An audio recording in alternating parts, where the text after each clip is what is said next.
छठे चरण का मतदान समाप्त हो गया है। कल यानी 25 तारीख को मतदान समाप्त हो गया है और हमारे साथ मौजूद हैं बिहार के नहीं देश के नामी पत्रकारों में एक ज्ञानेश्वर गौतम साहब। हम इनसे समझने का आज प्रयास करेंगे अपने दर्शकों के लिए। सिवान पर हम लोगों की गहरी नज़र थी, गहरी पकड़ थी। हम लोग वहाँ पे ग्राउंड पे काम कर रहे थे, एग्जिट पोल कर रहे थे, लोगों से बात कर रहे थे, लोगों से जानकारी प्राप्त कर रहे थे कि आखिर सिवान में क्या हो रहा है। एक तरफ तेजस्वी यादव ने अपना घोड़ा अवध बिहारी के रूप में दौड़ा दिया था, दूसरी तरफ हिना साहबुद्दीन की पत्नी ने आरजेडी का टिकट को ठुकरा दिया था। लालू यादव ने उस टिकट को होल्ड कर रखा था, टिकट लेने से हिना साहब ने इनकार कर दिया था। मतदान समाप्त हो गया है। हमारे साथ ज्ञानेश्वर गौतम साहब हैं, बिहार के साथ देश के बड़े पत्रकारों में एक हैं। ज्ञानेश्वर साहब, सिवान में आखिर क्या हुआ? हिना जो दाव चली थी, आरजेडी का टिकट उन्होंने ठुकरा दिया था, आखिर क्या हुआ हिना के साथ? देखिए, हिना साहब का जो टेम्पो है वो टेम्पो बहुत तेज़ी से दौड़ते हुए अपने मंजिल पे पहुंच गया।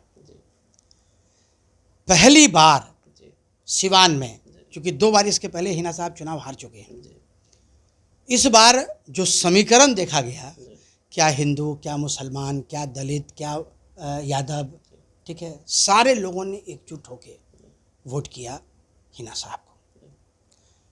हमको लगता है कि इस बार साहबुद्दीन के मरने के बाद, साहबुद्दीन साहब के गुजर जाने के बाद ये पहला चुनाव था हिना साहब का। 2020 में उनकी 2020 के चुनाव के बाद उनका डेथ हुआ था। तो एक सिंपैथी, एक सहानुभूति की जो लहर है, हाँ, वो हिना साहब के पक्ष में रही। सर, साहबुद्दीन के दुश्मनों ने भी आज मैडम को वोट किया सर। जब वही मैंने कहा ना कि क्या हिंदू, क्या मुसलमान, ठीक है, क्या, देखिए, साहबुद्दीन के समय में जो राजनीति थी वो राजनीति की दिशा कुछ और थी। हिना साहब के समय में जो राजनीति है उस राजनीति की दिशा कुछ और है। और आपको बता दें कि सवर्ण मतदाता जो है वहाँ, सवर्ण मतदाताओं की तो मजबूरी थी साहबुद्दीन के साथ होना, क्योंकि साहबुद्दीन का उदय ही हुआ था माले के विरोध में खड़ा होके। और आपको बता दें कि बहुत बड़े बड़े लोगों का जो सिवान से आते हैं, उनकी संपत्ति पे जब माले ने अपना झंडा गाड़ दिया है ना, तो उससे रिलीज कराने का काम किसी ने किया तो साहबुद्दीन है ना। तो साहबुद्दीन, और इस बार साहबुद्दीन की वो सारी साहबुद्दीन का जितना किया कराया था उसका रिटर्न इस बार लोगों ने हिना साहब को दिया है। बहुत अच्छे कंडीशन में है। और एक बात आपको बता दें, और राष्ट्रीय जनता दल के लिए बहुत बड़ा धक्का होगा हिना का जीतना। धक्का इसलिए होगा कि हिना साहब ने राजद का टिकट ठुकरा दिया। ठुकराने के पीछे कारण क्या हुआ? 3 बार तेजस्वी यादव का कार्यक्रम वहाँ हुआ और तीनों बार हिना साहब को खोजा तक नहीं गया, ठीक है। देखिए, है क्या ना कि तेजस्वी यादव की राजनीति करने का तरीका अलग है, लालू यादव की राजनीति का तरीका अलग था।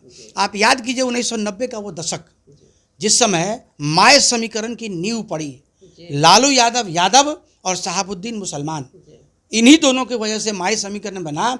और जिसका जो खेती उस समय हुई, उस खेत को आज तक राजद काट रहा है। लेकिन सर, जो तेजस्वी को भरोसा था, तेजस्वी के जो सलाहकार थे चाणक्य, संजय यादव, मनोज झा को जो भरोसा था कि हमारे जो नेता हैं फातमी और दूरबाड़ी सिद्दीकी मुसलमान वोटरों पर असर डाल पाएंगे, सिवान में तोड़ लेंगे वोट को। सिवान में सर क्या देखने, मुसलमान तो एकदम हिना को एक वोट किया है सर। इन लोगों के कहने से एक मुसलमान ने, मैं उंगली पे गिनता हूँ, एक मुसलमान ने वोट नहीं दिया होगा। और हम आपको एक चीज़ और बता दें, पप्पू यादव के साथ जो तेजस्वी यादव का रहा वहाँ पूर्णिया में कि साहब आप भले एनडीए को वोट दे दीजिए, पप्पू यादव को वोट नहीं दीजिए। बेसिकली ये जो इस कॉन्सेप्ट को समझने की ज़रूरत है, ये जो लड़ाई है उस लड़ाई को समझने की ज़रूरत है। यादव वोटों को कोई, मैंने लालू यादव का परिवार जो है वो परिवार किसी स्थिति में ये नहीं चाहेगा कि हमारे परिवार के अलावे यादवों का नेता कोई दूसरा बने। तो सर इसका असर भी देखने को मिला है। जितने पढ़े लिखे और संप्रभुत यादव हैं सर, अब तेजस्वी से छटकना शुरू कर दिए हैं सर। नहीं, आप एक चीज़ समझ लीजिए, पप्पू यादव यदि पूर्णिया जीत जाते हैं, हिना साहब अगर सिवान जीत जाती हैं, तो आप ये मान के चलिए कि लालू यादव राजद का जो माय समीकरण है उसको बहुत ज़बरदस्त धक्का लगने वाला है। माय समीकरण टूटेगा, चूँकि हिना साहब का नॉट ओनली इन सिवान, सिर्फ सिवान में नहीं, पूरे बिहार के मुसलमानों पे हिना साहब का एक दूसरी पकड़ है। एक मैंने उनका लगता है कि उनका प्रभाव जो है बाकी जितने भी मुसलमान लीडर्स हैं उनसे ज़्यादा है। तो ये जो कम्बिनेशन है, ये कम्बिनेशन आने वाले, और मुझे लगता है कि ये कम्बिनेशन आपको 2025 के विधानसभा चुनाव में देखने को मिलेगी और एक बड़ी शक्ति के रूप में एक बड़ी शक्ति के रूप में हिना साहब और पप्पू यादव का उदय होगा। और सर क्या देखने को मिला हम लोग को सिवान में? सर सिवान में जो कल वोटिंग हुआ उसमें क्या क्या देखने को आपको मिला, क्या क्या चीज़ें आई उभर कर? देखिए सिवान में तो मतलब आप ये नहीं कहते जैसे नहीं होता है, जैसे 2019 का चुनाव आप देख लेते तो 2019 के चुनाव में लगता था कि मोदी के समर्थन में एक आंधी बह रही है, ठीक है।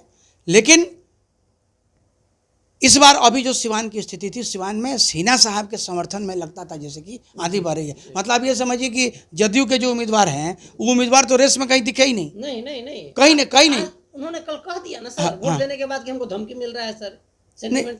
देखिए धमकी मिल रहा है, आपको चीज बता दें कि गजब का समर्थन, मतलब ऐसा समर्थन हम लोगों ने पहले कभी नहीं देखा था। देखिए हम सारे लोगों से हमारी बात होती नहीं है ना, लेकिन जितनी जगहों पे हम लोग गए, जितनी जगहों पे हम मिले, लोगों से मिले, मुलाकात हुई, सबों ने हिना साहब का समर्थन खुल के किया। ये बहुत बड़ी बात है और मुझे लगता है कि इस बार हिना साहब अच्छे मतों से चुनाव वहाँ जीतेंगे। जी, तो सुन रहे थे ज्ञानेश्वर जी को, टेम्पू का जो स्पीड होता है अगर 40 से ज़्यादा स्पीड में चलता है तो जो उसमें पैसेंजर बैठे होते हैं डर जाते हैं।